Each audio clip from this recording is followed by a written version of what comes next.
Vikings are real beauties in movies and TV shows, but why would you definitely not want to marry one of them?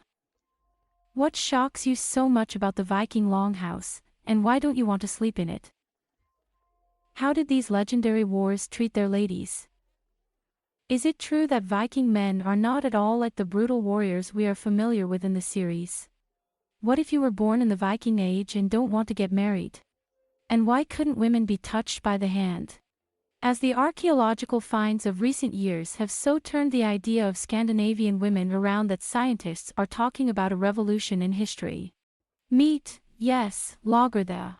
Technically, of course, we cannot call our heroine a Viking woman, because the ancient Scandinavian word Viking was applied only to men who sailed the seas in their famous long boats. Let's start with the fact that Lagertha is not an invention of the writers of the popular TV series Vikings. Saxon Grammaticus tells about the first wife of the famous Ragnar Lodbrok named Lagertha in the Chronicle of the Deeds of the Danes of the Chronicle of the 12th century. In the series, Lagertha in gorgeous leather armor participates in battles and campaigns on a par with men, impresses everyone with her valor, and after the death of Ragnar, she takes his throne altogether. And here is what Saxon grammarian writes about the genuine Lagertha. Among them was a woman experienced in military affairs named Lagerda, who had a courageous heart, although she was only a girl.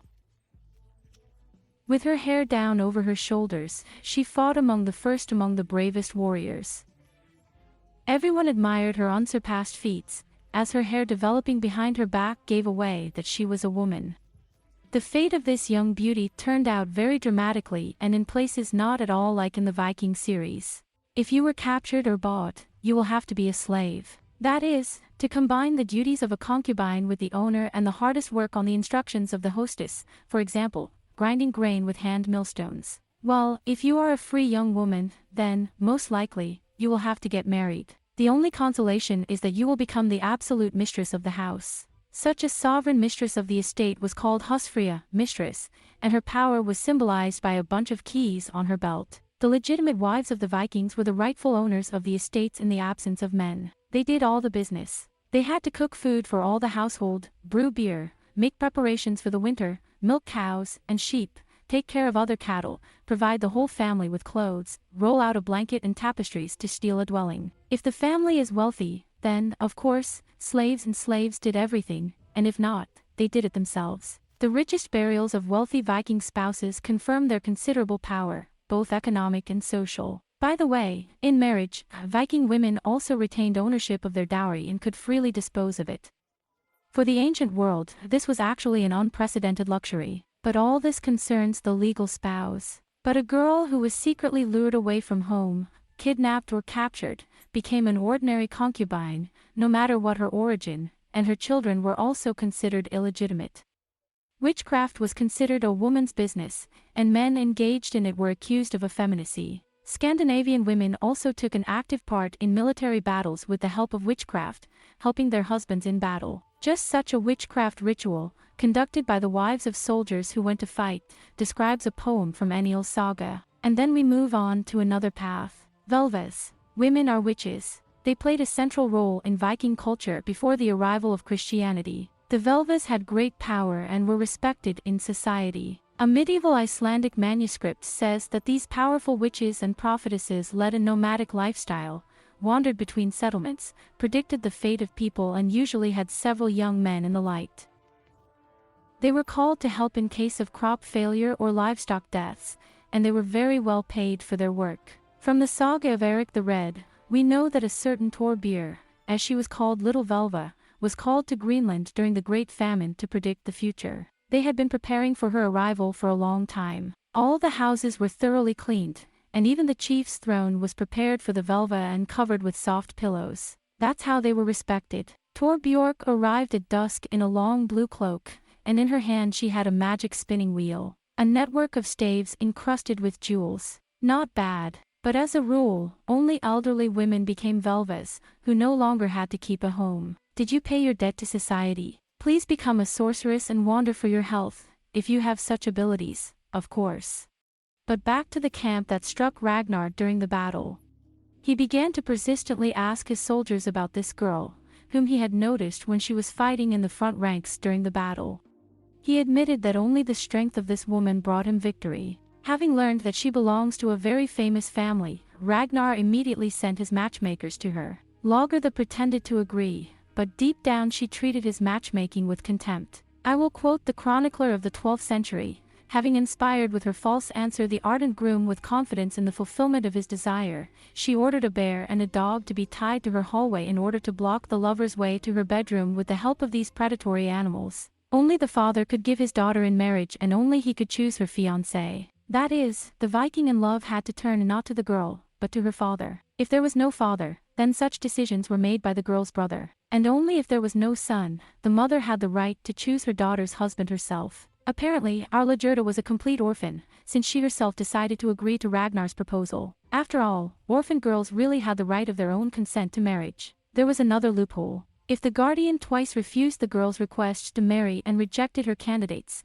then she could get engaged to the third groom herself, after consulting with someone from her family. However, relatives rarely disliked girls and in most cases listened to their opinion. But before marriage, the Vikings did not welcome categorically. Even a light kiss on the cheek of a gentleman, subject to the consent of the girl, could turn into a huge fine for him in favor of his father. While if a Viking in love kissed a girl against her will, then the culprit could even be sentenced to eternal exile from his homeland.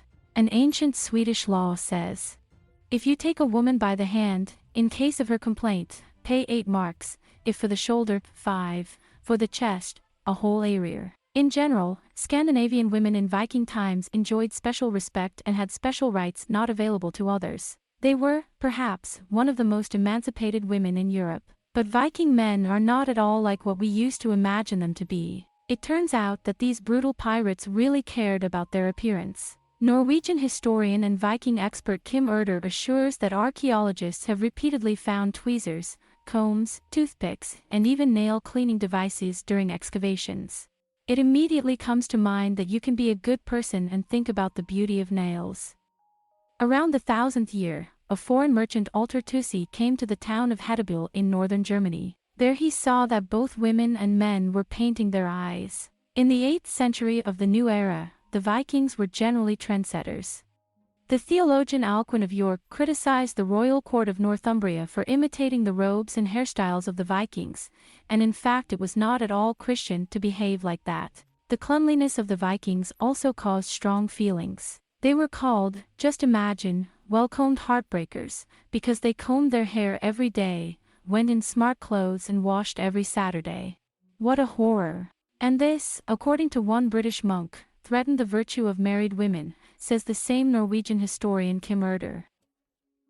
Well, what kind of girls liked these most combed heartbreakers with patterns even on their teeth? The idea of female beauty in the younger Ed is definitely associated with golden hair. This is what the ideal of female beauty looks like in sagas. He and his wife had only one child, a daughter named Ingigerd. There was no one more beautiful and courteous in Gardorica, and maybe in other countries. She had such magnificent hair that it could cover her whole, and the color was like gold or wheat.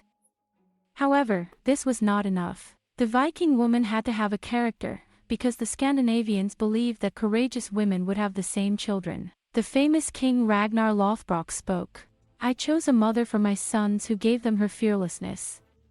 In many ways, the attention of men to such unfeminine qualities of the mothers of their future children was explained by the fact that the inhabitants of the north left their estates for a long time, going on long hikes, and it was their wives who had to protect the house and educate future warriors. While the girls very carefully selected their suitors, youth was often considered a disadvantage. Well, the most important thing was that the future husband proved his bravery in battle.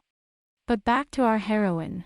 You remember, she's going to get rid of the annoying groom Ragnar. This is how the Saxon grammarian describes her story. Ragnar, emboldened by the favorable response, boarded his ship and sailed across the sea. Telling his companion to stay, he entered the girl's house alone. There he was met by these beasts, but he pierced one of them with his spear, and grabbed the other by the neck and strangled him, closing his fingers on his throat. The reward for the dangers he overcame was the girl herself. From his marriage with her, Ragnar had 2 daughters, whose names have not been preserved, and a son Fridlif. That is, unlike the series, they have more children in common with Ragnar. And the same Bjorn Zelesnoboiki, her son on the Vikings TV series, is the son of a Slock at all, not Lagerda. It would seem that so far everything is very good, the position is quite free, you can even become a warrior yourself or rule, or you can sit at home and wait for your spouse. To each his own. That's just what you definitely won't like. It's that the Viking's wife had to live quietly next to her husband's mistresses, under the same roof. The Viking had the right not just to get himself a mistress,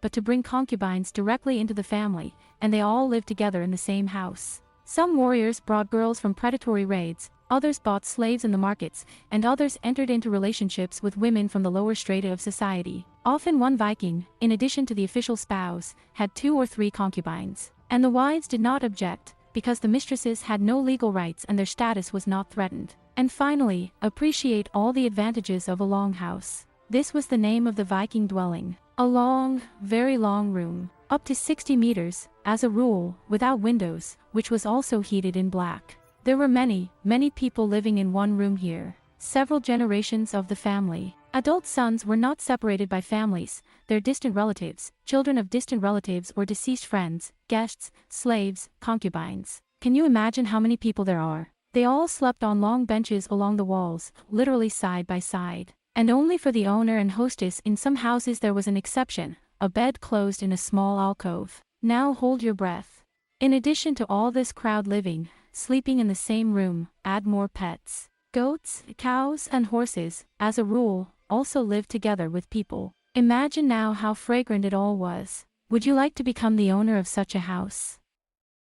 Well, our heroine was soon betrayed by her Viking husband. Ragnar fell in love with Thora, the daughter of Jarl Gotland, and to win her hand and heart, killed a huge snake. There are many examples in the sagas when the king or Jarl divorced his wife in order to marry a more noble woman. By the way, the same Ragnar Lodbrok, according to the sagas, and with his third wife almost did exactly the same as with Lagertha. He allegedly decided to divorce Kraka, the daughter, as he thought, of a modest Norwegian bond, in order to marry Ingebjorg, the daughter of a Swedish king, and changed his mind only when Kraka told him that her real name was Aslak. She was the daughter of the famous Sigurd, the dragon slayer, and the warrior Brunhild. After this news, Lodbrok decided to leave her, because her origin is more noble. That's such a noble man. Divorce in general was a simple matter. It was only necessary to declare the cause of their dissatisfaction in front of witnesses and declare their desire to divorce. The divorce did not cause any damage to the reputation of either husband or wife. However, the wife could also demand a divorce. A Scandinavian wife could announce a divorce,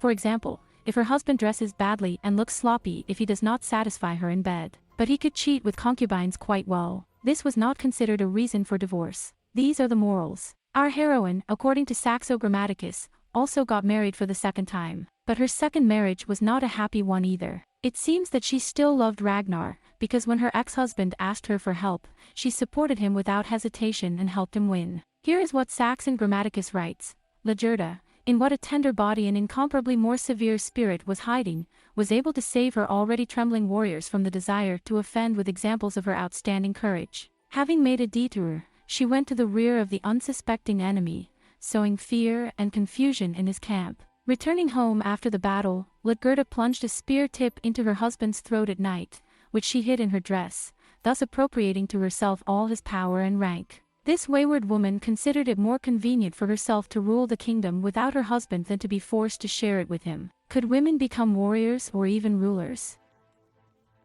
For a long time, scientists even laughed at such an assumption, although there were some written mentions of women's participation in hostilities. But today, researchers are increasingly confident that our Lagerda is by no means an exception to the rule. Women, according to the historian from Norway Marianne Mann, were in military detachments and actively participated in overseas campaigns. This is confirmed by the numerous burials of women buried with weapons. The real sensation of recent years has been the discovery of geneticists. Back in 1889, the burial of a very high-ranking warrior, a commander who lived in the 10th century of our era, was found in Birka in Sweden. This was evidenced by high-class weapons, a sword, a battle axe, armor-piercing arrows, a combat knife and 2 horses, and also a chess-like board game known as Nifa Tafu.